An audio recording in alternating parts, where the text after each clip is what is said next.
Bienvenue dans Transition écologique, le podcast qui dialogue avec tous les acteurs du changement. Je m'appelle Pascal Canfin, je suis député européen et je préside la commission environnement du Parlement européen.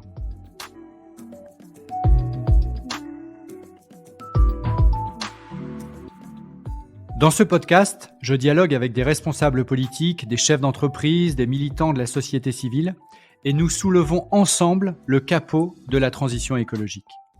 Comment faire ? Comment faire face à un enjeu d'une telle complexité ?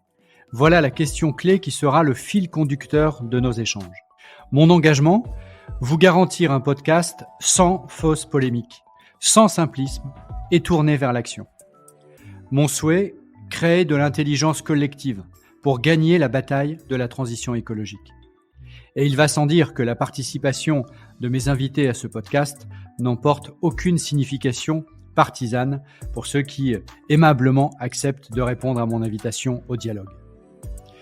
Je remercie le groupe Renew Europe pour le soutien apporté à la réalisation de ce podcast. Aujourd'hui, je reçois Adélaïde Charlier, qui est militante du climat, qui a 20 ans et qui est l'une des principales figures de la mobilisation de la jeunesse engagée pour le climat en Europe. Elle est coordinatrice du mouvement Youth for Climate en Belgique. C'est à la fois une amie très proche de Greta Thunberg et une conseillère spéciale de Frans Timmermans, le vice-président de la Commission européenne en charge du Green Deal. Bonjour Adélaïde. Bonjour Pascal.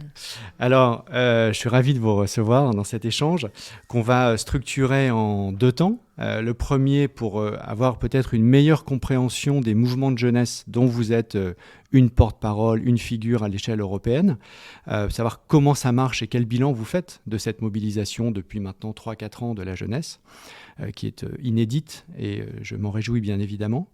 Et puis une deuxième partie où on va échanger sur les politiques européennes que nous menons, que je mène en tant que président de la commission environnement du Parlement européen et savoir quel regard vous portez, forcément insatisfait et forcément critique, c'est normal, et qu'on discute de comment on peut faire encore mieux, aller encore plus vite pour honorer les engagements que nous avons vis-à-vis du climat et vis-à-vis notamment de votre génération qui est aussi celle de mes enfants.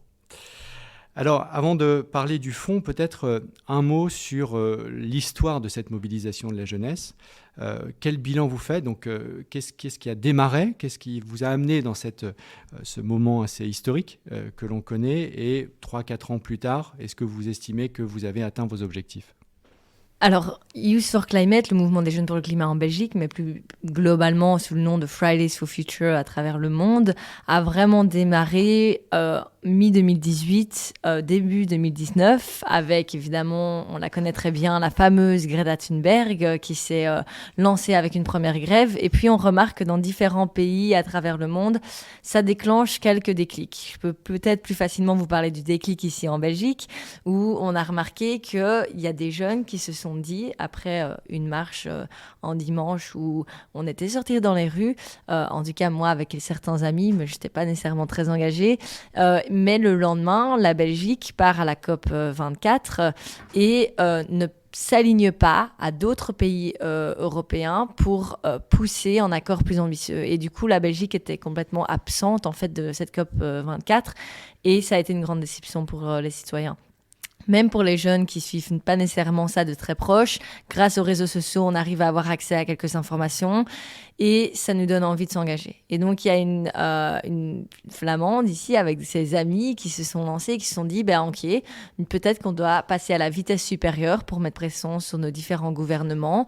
Et alors, à ce moment-là, on doit peut-être faire comme on le voit dans le Nord, la fameuse Greta Thunberg qui décide de faire grève, peut-être qu'on doit faire la même chose. Et du coup, il y a juste un simple événement Facebook qui s'est lancé, une vidéo qui a fait appel aux jeunes belges de sortir dans les rues et de se mobiliser en jour de cours et donc de rater les cours. Et donc, je pense que ça a été un réel changement en tout cas dans les mouvements sociaux, de se dire que des jeunes vont faire grève pour mettre en avant l'urgence climatique. Donc, ça a commencé vraiment début 2019. Début 2019, vous faites, votre première grève ? des cours. Entre autres personnellement. aussi, exactement. Donc début 2019, je stresse parce qu'on m'a proposé d'aller faire grève aussi. On m'a mis en contact avec ces organisateurs qui ont organisé les premières mobilisations. Et du coup, je les rejoins parce qu'évidemment, grâce à une certaine éducation de mes parents ou autres, j'étais au courant du dérèglement climatique, mais pas nécessairement encore de l'urgence. Alors, je me dis, bah oui, c'est toujours important de mettre en avant un sujet comme celui-là. Donc, je me dis, pour une fois, OK, on peut le faire. Donc, je sors dans les rues, sauf qu'il va falloir, à un moment donné, pouvoir communiquer au monde et entre autres à la Belgique de cette action. Et donc, les organisateurs qui sont tous flamands à ce moment-là, en Belgique, on parle les deux langues, eh ben, on doit pouvoir représenter la partie francophone. Et du coup, on me propose de parler pour les francophones. Et c'est comme ça que très, très vite, je pense que j'ai été en fait poussée dans les rues. Je suis un peu tombée dans les rues, où j'étais consciente de certaines informations, mais en parallèle, je me suis engagée. Et d'une certaine manière, j'ai continué cet engagement parce que j'ai continué à m'informer. Et quand on continue à s'informer, il est difficile de pouvoir créer un équilibre entre l'information qui peut être très angoissante sans en parallèle créer une certaine action en mouvement qui nous permet de mieux savoir dormir le soir et de se sentir actif face à une crise, face à un réel danger dans la société. C'est ce qu'on appelle l'éco-anxiété que j'imagine vous vivez au quotidien. Oui, je ne sais pas exactement quelle est la définition de l'éco-anxiété, donc je ne sais pas si je fais partie de ces jeunes qui font face, mais entre autres, oui, c'est difficile aujourd'hui de lire des rapports du GIEC à notre âge, à 20 ans, et de se dire, OK, ça c'est la réalité, et ça risque de s'empirer quand nous, notre génération, on sera au règne de cette société, on va devoir gérer un peu ce qui se passe. Donc oui, c'est un peu inquiétant, c'est même très inquiétant. Parce que, en tout cas, la première raison de la sortie des mouvements des Jeunes pour le climat ici en Belgique, c'était de voir l'écart entre la sonnette d'alarme qui est mise en avant par des experts depuis maintenant plus de 30 ans et l'inaction du côté politique, mais aussi des secteurs privés qui ne permettent pas de réagir assez à la hauteur face à ces actions. Alors, on va venir sur la réponse politique et ce qu'on partage et éventuellement ce qu'on ne partage pas dans l'analyse. Mais sur votre mobilisation, à vous personnellement, mais évidemment au-delà de votre cas personnel, sur la mobilisation derrière Greta Thunberg. Puisque je partage votre analyse sur le fait que je pense que chaque génération a un sujet qui construit son identité politique. Ça peut être mai 68, ça peut être l'antiracisme. Je pense qu'aujourd'hui, ce qui constitue l'identité politique, c'est-à-dire l'entrée dans le champ démocratique des nouveaux adolescents et des nouveaux jeunes adultes, c'est la question climatique. Et c'est pour moi une évidence. Mais après 3-4 ans donc, d'action, quel bilan vous faites derrière Greta Thunberg? Quel bilan vous faites? Est-ce que vous pourriez nous donner un élément où vous pourriez dire ça, c'est nous qui l'avons changé. C'est grâce à nous que c'est arrivé. Je pense que c'est vraiment difficile d'évaluer parce qu'évidemment, il y a énormément d'enjeux qui sont pris en compte et énormément de mouvements qui se sont créés à travers le monde entier. Mais pour peut-être donner un exemple, je suis persuadée que la mobilisation des citoyens fonctionne et permet des réelles actions politiques et une réelle réaction et des réactions qui permettent des actions concrètes. Les jeunes sont sortis dans les rues, comme je l'ai expliqué, en 2019. On a commencé à se mobiliser massivement à travers même le monde entier et fort présent ici en Europe. Ce qu'on remarque après, c'est qu'il y a des élections européennes et qu'il y a aussi, du coup, une nouvelle Commission européenne avec un nouveau projet. Et on remarque un nouveau Parlement. Exactement. Aussi un nouveau Parlement, entre autres. Mais une nouvelle Commission, un nouveau Parlement. Et la présidente de la Commission européenne arrive avec ce fameux pacte vert, le Green Deal, pour faire face au dérèglement climatique. En ayant rencontré Ursula von der Leyen, elle nous a dit, sans la mobilisation des jeunes ou des citoyens en général, il est impossible de mettre autour de la table 27 pays et de leur dire, maintenant, on va tous travailler pour le climat. Du coup, évidemment, que nos politiciens doivent regarder leurs citoyens et se dire oui, eux le veulent aussi, sont prêts à faire ce changement et se disent en fait c'est les citoyens qui nous poussent à le faire. Du coup, ce que j'ai réalisé à travers ces dernières années, c'est que le citoyen a un pouvoir qui est bien plus grand que ce qu'on peut imaginer. On peut avoir réellement notre mot à dire si on décide de s'engager et de devenir des citoyens qui s'engagent dans sa société, des citoyens actifs.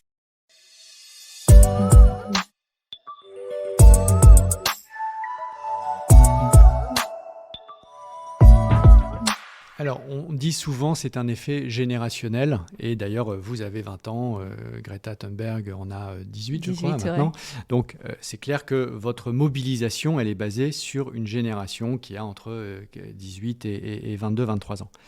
Mais si je prends l'exemple français et que je regarde les sondages d'opinion, ou les résultats sortis des urnes, aux dernières élections, le premier parti de la jeunesse, c'était le Rassemblement national. Et donc... vous qui êtes totalement engagé pour la cause climatique comme moi par ailleurs, et chacun ayant ses responsabilités, est-ce que vous avez l'impression d'être représentative d'une partie de la jeunesse qui serait plus éduquée, blanche, du Nord et pas du Sud, etc., pas des quartiers, etc. Ou est-ce que dans la mobilisation de la jeunesse que vous côtoyez au quotidien, vous retrouvez une diversité ? Oui, non, mais c'est sûr qu'aujourd'hui, pouvoir se mobiliser, c'est un privilège. Avoir accès à l'information, avoir accès, du coup, aux différents moyens de mobilisation, rater les cours, c'est un privilège aujourd'hui, et comprendre pourquoi le faire aussi. Et du coup, évidemment qu'on remarque dans ces mouvements, ici en Europe, ou plus précisément en Belgique, c'est principalement des jeunes qui ont ce privilège-là. Et donc, on doit pouvoir casser ces codes. Et je suis quand même persuadée que la mobilisation des jeunes représente des jeunes et une partie de la jeunesse et de notre génération qui sont vraiment prêts à bouger. Je pense qu'on n'a pas du tout la même mentalité que la génération de mes parents ou mes grands-parents. Encore une fois, c'est pas du tout en combat des générations. Pas trop de critiques sur la génération de mes parents, c'est la mienne. Justement, c'est pas... Y a aucune critique envers les générations d'avant, mais en tout cas, je pense qu'il y a eu un réel déclic chez certains jeunes. En attendant, vous relevez quand même quelque chose d'important. Aujourd'hui, c'est un privilège. C'est un privilège de se mobiliser, d'être informé, et donc on doit pouvoir dépasser ces codes-là. Et là, notre jeunesse n'a pas nécessairement tous les outils pour pouvoir faire ça. On utilise nos différents outils, les réseaux sociaux, on va dans les écoles, on va dans toutes les conférences possibles, mais encore une fois, qui va à ce genre d'événements ? Qui va regarder ce genre de film qui nous parle de ces différents événements catastrophiques ou de cette information ? Et donc, il faut pouvoir casser ces murs absolument aujourd'hui. Et là, on a réellement besoin d'en aide de la part du politique ou de la sphère privée, parce qu'on doit nous offrir les moyens pour que tous les citoyens puissent avoir accès à une transition juste et à l'information pour se lancer là-dedans. Alors, encore une fois, nous allons venir sur les politiques, notamment celles liées à la transition juste, mais qu'est-ce que vous dites, vous, militante de 20 ans pour le climat, qui n'a pas de responsabilité politique, qui n'est donc pas dans la case des politiciens, comme vous dites, des hommes politiques ou des responsables politiques, des femmes politiques en français.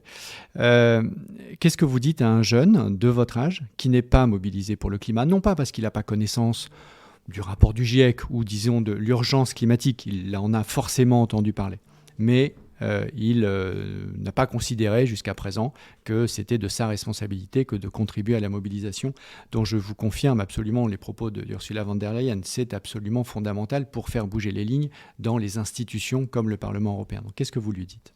Je dis qu'on a chacun une responsabilité. C'est sûr qu'on n'a pas la même responsabilité que ceux là-haut ou ceux dans ces institutions, mais on a une responsabilité. On a aussi un pouvoir. Et si on décide aujourd'hui de ne pas utiliser ce pouvoir, en fait, il est pris par quelqu'un d'autre qui parlera à notre nom. Et donc, je pense qu'il est important aujourd'hui, en tant que jeune, de se mobiliser. Et alors, il y a différents moyens de le faire. Se mobiliser ne veut pas dire sortir dans la rue absolument et faire grève. Ça veut dire, ok, comment est-ce que je peux être actif, m'activer dans ma vie de tous les jours pour m'assurer que à la fin de la journée, je me suis dit, je me suis engagée. Ça peut être à travers différents talents qu'on a, à travers l'art ou d'autres qui nous permettent aujourd'hui de se dire, là, j'aide à faire passer un message, ou j'aide en tout cas à contribuer à la solution aujourd'hui et plus le problème. Et je pense que énormément de jeunes sont prêts à le faire ou le font déjà sans s'en rendre compte. Et je dirais à ce jeune, viens, on le fait ensemble ou on réfléchit ensemble à ce qu'on pourrait, on pourrait faire. Et la figure mondialement connue, c'est Greta Thunberg. Elle est suédoise, donc européenne.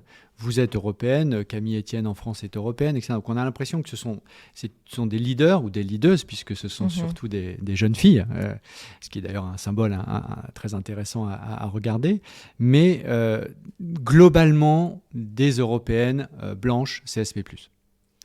Est-ce que vous pouvez là maintenant casser cette image en disant, non, regardez, en Afrique du Sud, c'est telle personne, en Inde, c'est telle personne, etc. Des figures qu'on ne connaît pas nécessairement, nous, en Europe. Je vous propose d'aller lire le livre de Vanessa Nakate, qui est ougandaise, et qui nous exprime un peu son envie de s'engager. Enfin, elle est engagée, et elle nous explique, en fait, comment elle arrive pas à avoir accès aux médias, ou comment des jeunes autour d'elle qui, en fait, s'engagent, soit sont en danger parce qu'ils s'engagent, ou alors qu'ils n'ont aucune attention parce qu'ils n'ont pas ce privilège-là aujourd'hui. Et qu'aujourd'hui, sortir dans les rues à Bruxelles pour se mobiliser, c'est safe. Je n'aurais pas peur de ce qui va se passer. Et puis aussi, je sais qu'il y aura un certain retour et qu'il y aura quand même les médias qui vont s'intéresser. Du coup, notre message pourra être accessible à d'autres citoyens. Chez eux, c'est impossible. Et du coup, ce qu'on remarque dans le mouvement des jeunes pour le climat au niveau international, c'est que c'est notre responsabilité en tant que jeunes, justement, qui avons ce privilège d'avoir accès à différentes plateformes, de mettre en avant des personnes qui sont déjà touchées par les conséquences climatiques ou qui ont une histoire à partager qu'on ne met pas assez en avant aujourd'hui. Et c'est ce qu'on a créé avec Fridays for Future. On appelle ces personnes des MAPA, donc c'est Most Affected People and Areas, et de s'assurer que leurs histoires, leurs envies, leurs avis soient partagés et soient au moins mis en avant. Et donc on a travaillé, par exemple, pour la COP26 qui arrive, on s'est assuré qu'ils aient eu accès à un pass, à des moyens de budget pour avoir accès à tout ça. Et donc, on se mobilise. Mais ce qui est sûr, c'est que je pense que ces jeunes sont présents. Il y a des figures, mais on n'en a pas encore créé des figures. On ne leur a pas encore permis et on ne leur a pas encore, on leur a pas encore donné la possibilité de devenir une figure qui leur permet d'être suivis par des personnes et de comprendre réellement leur histoire. Et vous évoquiez le risque-prix qui est presque nul quand on descend à Bruxelles, à Paris ou à Londres. Est-ce que vous avez des équivalents en Chine, par exemple ? Il y a en Fridays for Future en Chine, il y a des jeunes qui s'engagent. Évidemment, c'est plus difficile de les retrouver. Alors nous, évidemment, entre nous, c'est facile de se retrouver parce que on sait qu'entre activistes, on peut facilement parler entre nous, mais ils ne vont pas avoir accès aux mêmes outils que nous. Et ils vont devoir se mobiliser d'une autre manière. Donc, par exemple, quand nous, on décide de faire une grande grève pour le climat, peut-être que eux, ce jour-là, ils devraient... en fonction, et on parle de la Chine ici comme exemple, mais en fonction des différentes cultures et outils auxquels on fait face dans notre pays, on peut utiliser ces outils pour se mobiliser. Donc ça voudrait dire peut-être qu'en Chine, ils n'utilisent pas la grève scolaire, mais d'autres moyens pour se mobiliser. Et j'ai rencontré des jeunes en Colombie, par exemple, où ils m'ont dit, non, nous, évidemment, on fait pas la grève. Des jeunes ont à peine accès à l'école, et s'ils ont accès, ils vont pas commencer à sortir de l'école.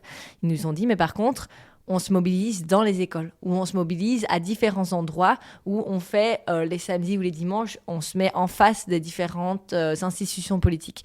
Donc il y a quand même des moyens de se mobiliser, juste que évidemment, en fonction des différentes cultures et des outils qui nous sont offerts, cela diverge dans les différents pays du monde. D'accord.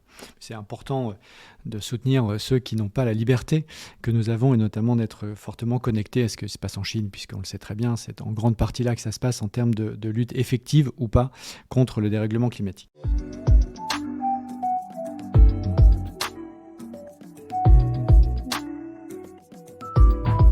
Alors, vous évoquiez la COP26 à l'instant et le Green Deal. Donc, on va maintenant passer à l'autre partie de la discussion, à savoir quel regard vous portez sur les politiques publiques qui sont menées et l'action des entreprises. Parce que vous le disiez dans votre introduction, vous êtes mobilisés pour changer les politiques et les entreprises, les investisseurs, etc.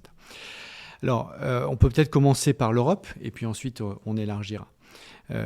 Quel regard vous portez depuis 2 ans sur l'action qui est menée au niveau européen, ce qu'on appelle, vous le rappeliez, le Green Deal, le pacte vert pour le climat et l'environnement. Qu'est-ce que ça a changé d'après vous en positif ? Parce que je sais que vous trouvez aussi du positif, mais je sais aussi que vous trouvez du négatif. Et donc, qu'est-ce qui a changé en positif ? Qu'est-ce que vous pouvez, en tant que jeune militante mobilisée pour le climat, dire, voilà, ça c'est bien, ce n'était pas le cas avant, c'est inédit, c'est nouveau. Bon. Et puis, là où vous jugez que vraiment, on n'est pas encore au bon rythme. Ok. Évidemment, moi, je suis engagée depuis 2 ans et demi, 3 ans. Du coup, avant ma mobilisation, avant mon engagement, je n'avais pas un regard aussi présent qu'aujourd'hui sur la politique européenne. Mais ce qu'on peut quand même remarquer, comme je l'ai dit précédemment, c'est qu'il y a en tout cas un plan sur la table. Il y a un cadre. Et ça, c'est quand même inédit à travers le monde, ou même ici en Belgique, où mon propre pays n'a pas de loi climat, par exemple, n'a pas un cadre, ne s'est pas fixé exactement vers où ils allaient aller. Alors maintenant, ils sont obligés de le faire grâce à l'Union européenne, mais donc ça montre que c'est important. Parce que l'étape que l'Union européenne a prise aujourd'hui de se poser en cadre, d'avoir une loi climat, du coup, encadrée dans ce Green Deal, mais c'est super important. Parce qu'on sait vers où on va. Alors évidemment, ce qui manque et le problème dans la loi climat, c'est qu'elle n'est pas assez ambitieuse selon certains scientifiques. Et du coup, nous, on met ce message-là en avant parce que l'ambition qui est mise sur la table aujourd'hui ne nous permet pas de s'aligner complètement à l'accord de Paris. Et puis, du coup, il y a encore des incohérences dans le cadre et la manière dont on va atteindre ce cadre.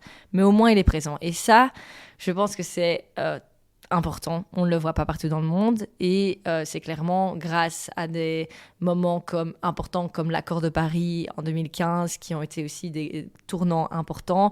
Le Green Deal, je pense que c'est un tournant aussi important.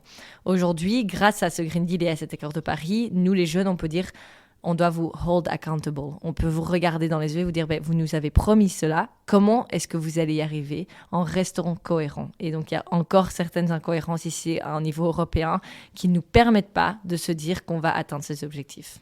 Alors, on va parler des moyens et des incohérences. Et ce que vous poussez dans les semaines et les mois qui viennent, puisque le déploiement du Green Deal, c'est maintenant. Mais peut-être un mot sur le niveau d'ambition. Je partage le fait que nous aurions dû aller plus loin, puisque j'ai moi-même, au Parlement européen, déposé des amendements qui sont devenus la position du Parlement européen pour aller jusqu'à moins 60% de réduction d'émissions de CO2 au lieu du moins 55% sur lequel on a trouvé un compromis final. Mais donc, je suis moi personnellement tout à fait d'accord avec vous sur le fait qu'il aurait fallu encore aller plus loin. Néanmoins, je partage l'analyse que c'est complètement inédit et que rapporté à ce qu'on faisait avant, ou l'engagement précédent, on va aller 2,5 fois plus vite. Il faudrait aller 3 fois plus vite, on va aller 2,5 fois plus vite. Mais au fond, le chemin qu'il faut parcourir, les modifications du règle du jeu qu'il faut faire sur l'automobile ou sur la finance ou sur d'autres secteurs sont fondamentalement les mêmes que l'on fasse 2,5 fois plus vite ou 3 fois plus vite. Donc on est au moment où on est en train d'inventer un nouveau modèle de développement qui nous mène à la neutralité climat dans 30 ans. Et 30 ans, c'est une génération. Ouais, parfois, quand je dis neutralité climat, donc c'est-à-dire ne plus émettre plus de CO2 qu'on est capable d'en stocker, en 2050, on dit « Ah bah oui, c'est en 2050 ». Non, c'est entre aujourd'hui, où on émet énormément de gaz à effet de serre, à 2050, donc en moins de 30 ans, 29 ans, c'est de passer à zéro. Et donc de décliner et de passer à zéro. Donc c'est en gros défaire en 30 ans ce qu'on a mis 2 siècles de révolution industrielle, de capitalisme basé sur les énergies fossiles à faire. Et 30 ans, c'est une génération et c'est la vôtre. En 30 ans, je ne sais pas où je serai, mais je sais que vous aurez 50 ans et que vous serez en responsabilité quelque part. Bon. Donc c'est votre génération et la mienne qui devons s'associer pour réussir à faire en 30 ans, à inventer en 30 ans ce nouveau mode de vie. Et ça pour moi, c'est le cœur du Green Deal. Et je pense qu'on se rejoint totalement sur le fait qu'il y a 3 ans, ça n'existait pas. C'était pas sur la table. C'était pas l'objectif. Et ça, c'est quand même très, très nouveau et très différent. Et la question maintenant, c'est concrètement, comment on fait et comment on change les règles du jeu et on actionne les bonnes technologies. Alors là-dessus, si vous aviez 2-3 priorités du mouvement Youth for Climate à partager avec moi et avec les auditeurs aujourd'hui, quelles seraient-elles pour les semaines et les mois qui viennent en Europe ? Peut-être pour répondre à cette question, je dois commencer par dire que c'est sûr que ce n'est pas les jeunes qui vont amener les solutions exactes, vu qu'on est, pour la plupart d'entre nous, encore à l'école ou à l'université, pour ceux qui ont la chance de le faire. Mais du coup, avec Youth for Climate ici en Belgique, on a travaillé avec un panel d'experts, plus de 120 experts. On a mis sur la table avec eux, ils ont eux principalement travaillé sur 27 recommandations qui peuvent être directement implémentées dans la loi belge aujourd'hui. Donc c'est juste un exemple pour dire qu'on se base bien sur ce que des scientifiques ou des experts nous mettent en avant pour dire ça c'est réaliste à changer aujourd'hui dans la société. Alors ils mettent en avant différentes choses pour des villes comme Bruxelles, l'isolation des maisons, le changement des transports, etc. À un niveau européen, aujourd'hui, je pense qu'on doit se concentrer entre autres sur la cohérence. Et ça paraît fou, mais on a un Green Deal sur la table. On a des stratégies comme la stratégie Farm to Fork ou d'autres. Qui veut dire de la fourche à la fourchette en français. Merci, de la fourche à la fourchette, une stratégie pour notre agriculture qu'on doit absolument changer aujourd'hui. On a un énorme problème d'agriculture ici en Europe parce qu'elle fait partie aujourd'hui du problème du dérèglement climatique alors qu'elle peut faire partie de la solution. Mais d'un autre côté, l'Union européenne vote une politique agricole commune, la PAC, qui ne permet pas de soutenir des petits agriculteurs, de changer complètement la manière dont leur ferme fonctionne aujourd'hui. Et donc, en ayant parlé à des agriculteurs, ils nous disent, nous, on va être encore enfermés dans nos grosses fermes parce que on n'a pas le subside qui nous permettra de changer. On n'a pas, à part le courage, il n'y a rien d'autre qui nous donne l'envie de le faire. Donc, je pense que ça, c'est pour donner un exemple, mais il y a de la cohérence qui doit absolument rentrer aujourd'hui dans l'Union européenne et dans les décisions qu'on doit prendre pour s'assurer que si d'un côté, on met par exemple un budget pour le climat, si d'un côté, on met des stratégies pour changer dans la manière dont on va changer l'Union européenne demain, de l'autre côté, on doit avoir les mêmes mentalités, on doit avoir la même envie. Et donc, ce Green Deal, c'est pas que juste un cadre pour la politique du climat, c'est un cadre pour toute la politique de l'Union européenne. Et tout doit pouvoir s'aligner à ça. Et donc, encore peut-être une autre incohérence aujourd'hui que je remarque dans tout ça, c'est l'accord du Mercosur qui n'a aucun sens pour moi aujourd'hui de signer. Donc voilà, c'est pour montrer et mettre en avant encore quelques incohérences aujourd'hui dans l'Union européenne. Alors, l'accord, je vais rebondir sur ce que vous venez de dire, parce que c'est évidemment au cœur de notre travail au quotidien au Parlement européen et du mien en particulier. Sur l'accord Mercosur, je pense que vous avez bien compris que la France était extrêmement opposée au fait de signer cet accord en l'état. C'est-à-dire que ce n'est pas opposé au fait de signer un accord en soi avec des pays du Mercosur par principe. Ce serait stupide d'un point de vue géopolitique. En revanche, cet accord-là, non. Notamment parce qu'il est effectivement totalement incohérent avec nos enjeux climat et biodiversité, avec notamment toute la déforestation importée de l'Amazonie. Donc là-dessus, je partage totalement, on ne peut plus signer d'accords commerciaux qui ne soient pas alignés avec nos objectifs climatiques, et c'est la position que l'on défend au Parlement. Et d'ailleurs, je dois dire qu'il y a encore quelques semaines, nous avons revoté au Parlement européen notre opposition au Mercosur, et c'était une position minoritaire il y a 2 ans, c'est une position très largement majoritaire aujourd'hui, et donc la Commission européenne sait qu'elle n'a pas de majorité au Parlement pour ratifier le Mercosur. Notre exemple qui va dans le sens que vous disiez, mais où j'essaye d'apporter des solutions à cette exigence de cohérence, c'est qu'on a fait mettre dans la loi climat, et c'était un amendement qui est venu du Parlement européen, qui s'est retrouvé in fine dans la loi climat adoptée, le fait qu'à partir du moment où la loi climat européenne entre en vigueur, elle est publiée au journal officiel européen, c'est-à-dire, je crois que c'était début juillet, toutes les propositions qui sortent de la Commission, toutes, pas seulement les propositions environnementales, mais toutes les propositions qui sortent de la Commission, un mandat commercial ou un budget ou la réforme du pacte de stabilité et de croissance, tout ça doit être aligné et cohérent avec les objectifs climatiques. Et si ça ne l'est pas, donc ça doit faire l'objet d'un check, d'un contrôle de cohérence, et si ça ne l'est pas, la Commission doit expliquer pourquoi elle n'a pas pu le rendre cohérent.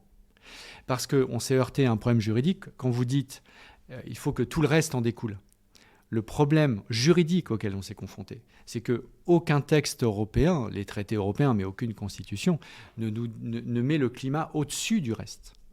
Ça met le climat à égalité avec le reste, ce qui est déjà une chose importante, mais pas au-dessus du reste.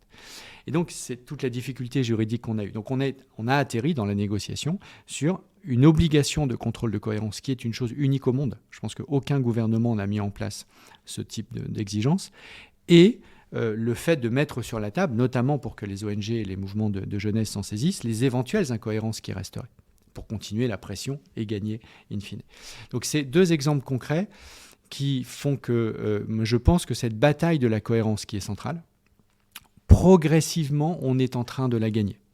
C'est-à-dire que le Green Deal, ce n'est pas petite poche quelque part, et puis quand on parle finance, quand on parle budget, quand on parle agriculture, on oublie. Non, c'est quelque chose qui irrigue toutes les politiques.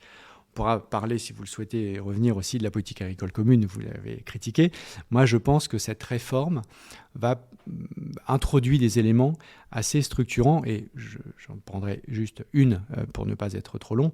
Le fait que tous les plans nationaux, qu'on appelle dans le jargon de la politique agricole commune, les plans stratégiques nationaux, qui sont en quelque sorte les feuilles de route extrêmement précises que chaque État membre va remettre à la Commission européenne pour toucher l'argent de la PAC. Donc on est bien au cœur du sujet de si tu ne remets pas cette feuille de route, tu n'as pas d'argent.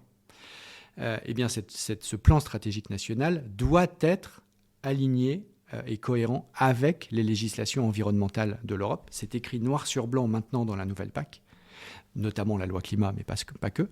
Alors que dans la PAC précédente, dans la politique agricole commune précédente, le mot qui était utilisé, c'était le mot « contribuer à ». Ce qui, évidemment, contribuer à est ridicule. Si vous devez faire un 100 mètres, vous faites 1 mètre, vous avez contribué à faire 100 mètres, mais vous n'avez vraiment pas du tout fait 100 mètres. C'est pas du tout être cohérent et être aligné. Donc on est passé d'une contribution, c'est à la rigueur symbolique, et vous avez raison sur le fait qu'on n'y est pas du tout aujourd'hui, quand on regarde les modèles agricoles, à quelque chose qui est une exigence de cohérence. Et ça, c'est à démontrer par l'État membre. Sans ça, il n'a pas l'argent. Donc on est bien au cœur du réacteur de la politique agricole commune, 400 milliards d'euros. 400 milliards d'euros. Donc ça, c'est pour ça que moi, je soutiens la réforme de la PAC qui va être votée au Parlement européen dans quelques semaines, parce que je pense qu'elle introduit des transformations structurelles, même si, à vos yeux, elle n'est pas parfaite, et je comprends pourquoi. Je pense qu'elle est suffisamment transformationnelle, cette réforme, pour la soutenir. Donc vous pensez réellement que nos agriculteurs vont pouvoir changer leur manière de faire de l'agriculture, de leur manière dont leur ferme fonctionne aujourd'hui. Ils seront soutenus, entre autres financièrement aussi, pour pouvoir se tourner vers des fermes à taille humaine qui respecteront leurs terres et inclure de la biodiversité dans leurs fermes. Donc par exemple, 25% des revenus des agriculteurs à travers la PAC, 25%, seront conditionnés à l'atteinte d'objectifs environnementaux. Si vous n'atteignez pas ces objectifs environnementaux, vous ne touchez pas 100% des aides, mais 75% des aides, ou 80, 85, selon votre degré d'atteinte ou de non-atteinte de ces objectifs. Moi, je ne connais aucune autre profession, et ça c'est nouveau, c'est nouveau, je ne connais aucune autre profession dont 25% du revenu, maintenant, dépendent du fait de savoir si ils respectent le droit européen sur l'environnement ou pas. Et donc, je pense que et ça, encore une fois, ça n'existait absolument pas dans la politique agricole commune précédente. Et pourquoi pas 100%? Mais parce que, qu'est-ce que vous faites demain matin avec un agriculteur qui ne respecte pas, parce qu'il est dans de l'élevage intensif de porc en Bretagne, ou dans de la grande culture de blé avec des pesticides dans le centre de la France ou en Allemagne ou aux Pays-Bas, il faut lui laisser le temps de bouger. Donc il faut créer de l'accompagnement financier, mais si vous dites, si demain matin, ce n'est pas 25% de ton revenu que tu perds, mais 100%, vous êtes sûr que vous avez les agriculteurs dans la rue immédiatement demain matin. Et c'est normal, c'est normal. Déjà, 25%, c'est énorme. Je suis incapable de nommer une seule autre profession dont nous avons lié 25% du revenu, ce qu'on appelle les aides directes du pilier 1 de la PAC, si on veut jargonner, au respect des conditions environnementales, que ce soit sur l'eau, sur la biodiversité, sur le climat. Donc on fait ce travail. Et c'est là où, si on va plus loin, et votre question amène cette tension-là, si on va plus loin que ce qu'on pense être acceptable aussi dans la vraie vie des cours de ferme pour l'agriculture, eh bien on casse. Et si on casse, on recule. Et on l'a vécu en France, nous, avec les Gilets jaunes, où on a eu une augmentation très significative de la taxe carbone sur les carburants, qui s'est couplée à une augmentation du prix du pétrole au moment où cette taxe carbone entrait en vigueur. Et résultat des courses, les gens n'ont pas suivi. Les gens qui sont directement affectés par l'augmentation des carburants. Quand vous vivez en ville, que vous prenez le bus, le métro, vous n'êtes pas affecté. Mais quand vous avez 40, 50, 60 kilomètres à faire tous les jours, forcément, à un moment donné, c'est plus possible. Et donc, toute la question politique, et je finis là-dessus, toute la question politique, c'est justement jusqu'où aller le plus loin possible sans prendre le risque de casser et donc de reculer de 2 cases. Oui, non, je comprends tout à fait. Et puis, sur l'exemple, par exemple, des Gilets jaunes, je pense que c'est un bon exemple pour nous montrer qu'il faut vraiment pouvoir offrir une alternative aux citoyens. Comment on peut, avant de tout couper, leur dire qu'en fait, il y a d'autres moyens de le faire. Et donc, entre autres, pour la question des transports, s'assurer que ces citoyens où on essaie qu'ils n'utilisent plus leur voiture, ont accès à d'autres moyens de transport. Je pense juste qu'aujourd'hui, le fait qu'on doit rentrer en transition, donc ça veut dire que c'est des plus petits pas qu'on fait avant un changement évidemment intense. J'espère qu'il nous amènera à la neutralité carbone en 2050. Et je pense que tout ce qui ne nous permettra pas aujourd'hui de réellement changer, de changer d'une manière plus profonde, ce sont des choses que notre génération va devoir gérer. Et donc, c'est aujourd'hui des compromis. Ce sont des compromis pour aussi notre génération. Et c'est là que, peut-être je reviens à la question, qu'est-ce que je dis aujourd'hui à un jeune ? C'est de dire, écoute, oui, on fait de notre mieux, et probablement pour certains dans le monde politique font de leur mieux, mais tous les compromis qu'ils décident de faire aujourd'hui, ce sont des compromis qui font, entre autres, aussi sur tes épaules. Donc, tu as ton mot à dire et c'est toi aussi qui peux gérer cette situation et qui peut partager ton avis.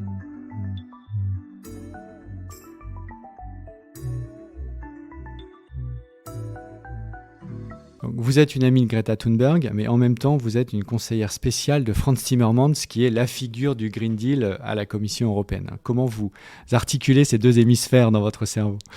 Oui, c'est un peu fou, mais je pense que c'est un rôle qu'il fallait absolument accepter pour la simple raison que tous ces jeunes qui marchent dans les rues veulent pouvoir s'assurer que leur message soit réellement entendu. Et donc pouvoir avoir des moments directement avec le vice-président de la Commission européenne, ça nous permet de s'assurer que ce message, au moins, il rentre à l'intérieur de la Commission et il rentre tout en haut. Et donc, je pense que c'est un rôle essentiel aujourd'hui qui permet de lier le mouvement, entre autres, mis en avant par Greta Thunberg, leur demande et s'assurer qu'elle soit réellement entendue par ce vice-président de la Commission européenne et que du coup, il est rappelé de ce message toutes les quelques semaines, ce qui lui permet en fait j'espère, à la fin de la journée, se dire qu'il ne peut plus oublier ces jeunes qui demandent plus d'ambition. Et n'oublions pas, ces jeunes font passer un message pas parce que c'est seulement une inquiétude personnelle ou individuelle, mais c'est un réel message mis en avant aussi par la science. Absolument. Et d'ailleurs, lorsque nous avions négocié la loi climat au Parlement européen, on avait eu un échange avec vous-même, Greta Thunberg et quelques autres leaders, comme vous dites, des mouvements de jeunesse, de façon à échanger au tout dernier moment, avant les votes, et expliquer, alors à la fois écouter votre message d'urgence, et aussi expliquer les compromis que nous sommes obligés de passer, encore une fois, pour ne pas trop tendre le fil et reculer de 2 cases. C'est ma principale préoccupation. Ce qui fait que parfois on peut être d'accord, parfois on peut ne pas être d'accord, mais je confirme que vous faites aussi une forme de travail de plaidoyer, d'ONG, de lobby, diraient certains, auprès des décideurs politiques, et que vous êtes non seulement présent dans la rue, et c'est très important pour la mobilisation, mais aussi vous êtes capable d'aller jusqu'au bout du bout de la pression sur les décideurs au moment, quelques jours ou quelques heures avant les négociations. Et je pense que c'est important qu'il y ait je ne sais pas si c'est le bon terme, mais ce lobby jeune qui vient contrer des lobbies qui, pour le coup, eux, sont parfaitement institués et qui ne se gênent pas de passer les coups de fil à la dernière minute aux décideurs politiques que nous sommes. Et du coup, vous diriez la même chose à vos enfants qui seraient prêts à devenir des lobbies Ah mais bien sûr, d'abord ils sont des lobbies à la maison si c'était nécessaire, mais oui évidemment, c'est l'éco-anxiété, l'idée selon laquelle le monde qu'on va laisser à nos enfants et aux miens, puisque vous m'interrogez là-dessus, sera un monde difficile, plus difficile que le nôtre, c'est quelque chose dont ils ont parfaitement conscience, et c'est aussi ce qui nourrit mon action et l'exigence d'aller vite, d'emmener la société pour réussir. Moi, j'aime beaucoup ce que dit Ursula von der Leyen quand elle dit, au fond, l'impact du Green Deal, il est certes en Europe, mais l'Europe, c'est 8 à 9% des émissions de gaz à effet de serre. Et donc, quand bien même nous réussirions, nous, la neutralité climat, ça ne changerait pas grand-chose aux émissions de CO2 mondiales. Si, dans le même temps, la Chine émet 20% de plus, l'Inde et le Brésil, pareil. Donc, le cœur de l'impact du Green Deal, c'est évidemment chez nous, mais c'est aussi la capacité à montrer aux autres que c'est possible d'être prospère, d'être bien portant, de vivre dans à respirer un air de meilleure qualité, etc. et de faire la transition climatique. Parce que si nous-mêmes, qui sommes parmi les plus riches au monde, on n'y arrive pas, comment peut-on convaincre ceux qui sont plus pauvres de le faire ? Et je crois que c'est ça, au fond, notre grand défi. C'est de le réussir pour nous-mêmes, mais c'est aussi de le réussir pour montrer aux autres que c'est possible. Et nous avons la responsabilité aussi historique de s'assurer qu'on fait ce changement, montrer le lead et puis nous assurer, entre autres à la COP26 ici, qu'on va aider des pays qui ont plus de difficultés à entamer la transition, de s'assurer qu'à cause de notre responsabilité historique, on est présent pour les soutenir dans cette transition. C'est les fameux 100 milliards de Copenhague. Exactement. Et j'ai le sentiment qu'on va y arriver enfin, plutôt en 2022 qu'en 2020. C'est ce qui semble se dessiner, mais on y sera.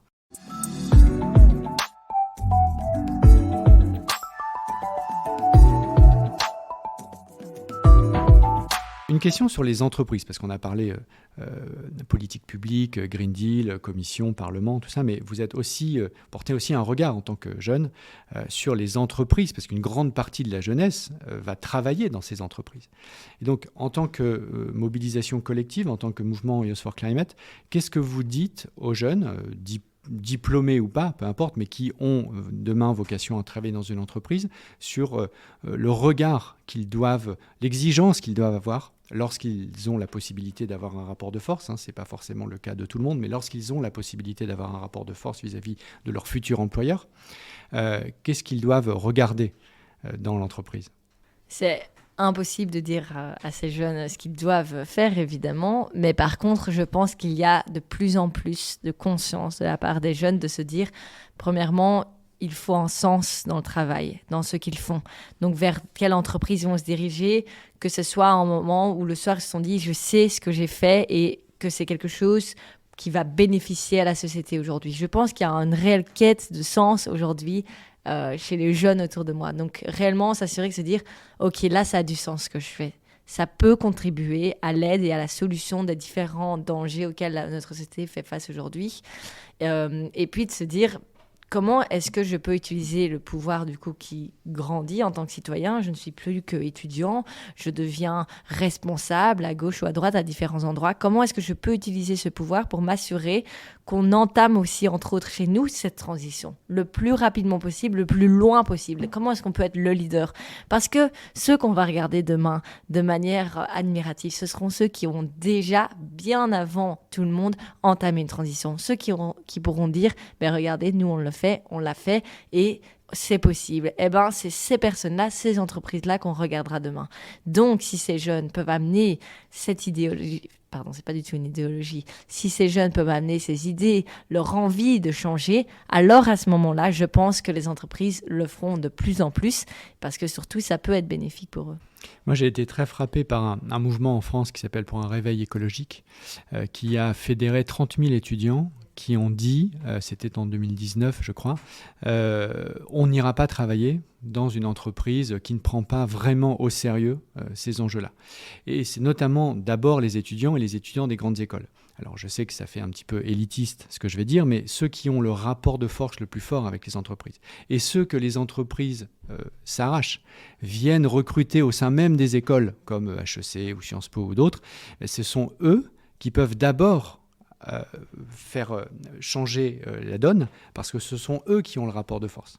quand vous n'avez pas de diplôme et que votre première priorité, c'est d'abord de trouver un travail, vous voyez après si celui-là contribue ou pas au dérèglement climatique, et c'est bien normal. Mais quand vous savez que vous allez avoir le choix, grâce à votre formation, grâce à l'argent public qu'on a dépensé pour que vous soyez formé, d'avoir le choix d'aller dans une entreprise qui apporte des solutions ou une entreprise qui contribue au problème, c'est très très très important que cette frange-là de la jeunesse envoie un message très clair aux entreprises. Et je peux vous dire, pour avoir discuté avec beaucoup de directeurs des ressources humaines de ces entreprises, que ça leur a fait un choc. Ouais, Ça leur a fait un choc. Parce qu'ils se sont dit, mais nous, ce capital humain, comme on dit dans le jargon des ressources humaines, on en a besoin, parce que sinon, ce sont les talents de demain qu'on n'arrivera pas à recruter. Donc, c'est très, très, très important que la jeunesse envoie ce message-là aux entreprises, qui est de dire, si vous ne le prenez pas au sujet, ce sérieux climatique, on ne bossera pas avec vous. Moi, je crois beaucoup à cet enjeu-là. Exactement, moi aussi, et que ça montre qu'on a tous en pouvoir au final. Et donc, on a des responsabilités différentes, c'est sûr. Vous n'avez clairement pas la même responsabilité que moi, mais par contre... on a tous une responsabilité ici autour de la table. On a chacun notre rôle à jouer dans la société pour s'assurer qu'on y arrive. Alors moi, mon rôle, c'est principalement de m'assurer que vous allez avancer et que les citoyens autour de moi et ici en Belgique soient conscients et soient prêts à soutenir des politiques très ambitieuses qui nous permettront de changer, évidemment, fortement la société. Mais alors, si le citoyen est prêt, qu'il comprend pourquoi, il sera prêt à le faire, je suis persuadée. Donc ça, c'est ma responsabilité. Et donc, pour ceux qui, entre autres, écoutent ce podcast, on a chacun une responsabilité. Quelle est la chose qu'on fait tous les jours? Quel est le talent qu'on utilise chaque jour qui peut aider à contribuer à cette transition? Et je pense qu'on doit réellement, chacun, se questionner sur ces questions et se dire comment est-ce que je peux aller de plus en plus loin.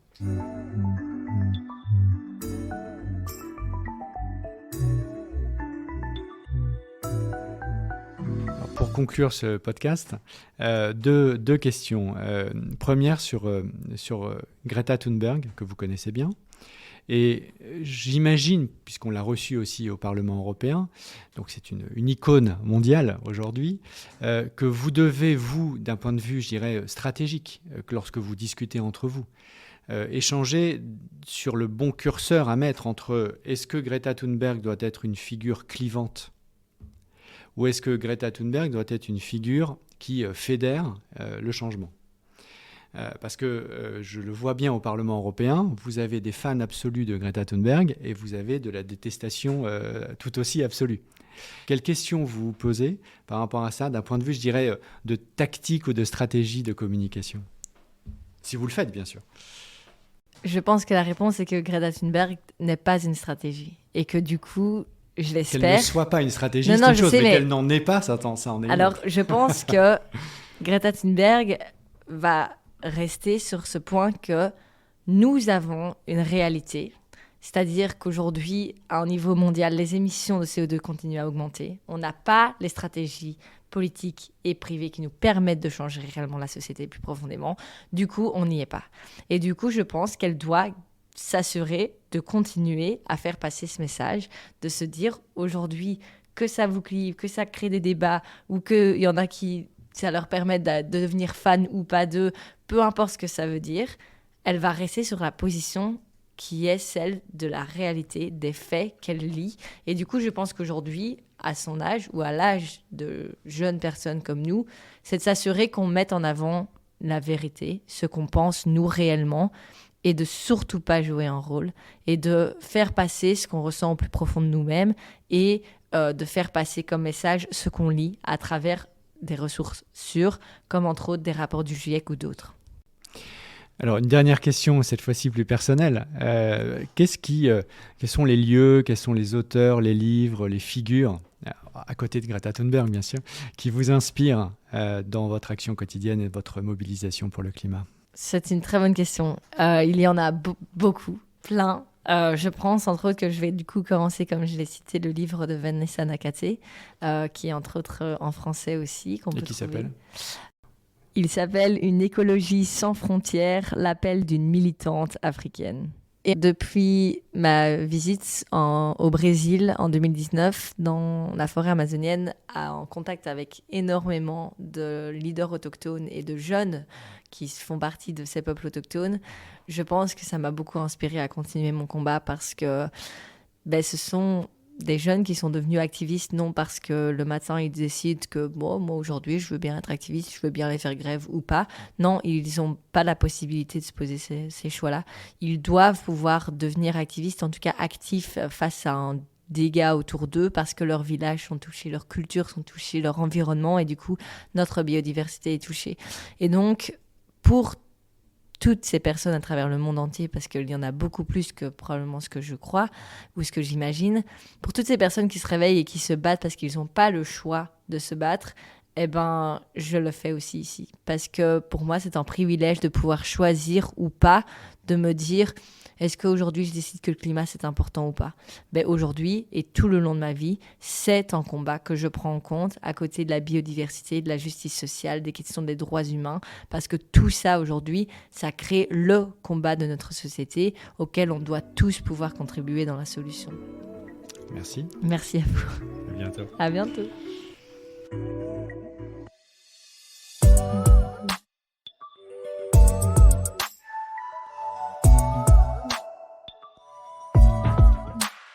C'est la fin de ce podcast.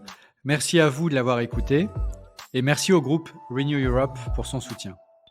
N'hésitez pas à vous abonner, à poster vos commentaires et le lien vers ce podcast avec le hashtag Transition écologique. À bientôt pour un nouveau dialogue avec les acteurs du changement.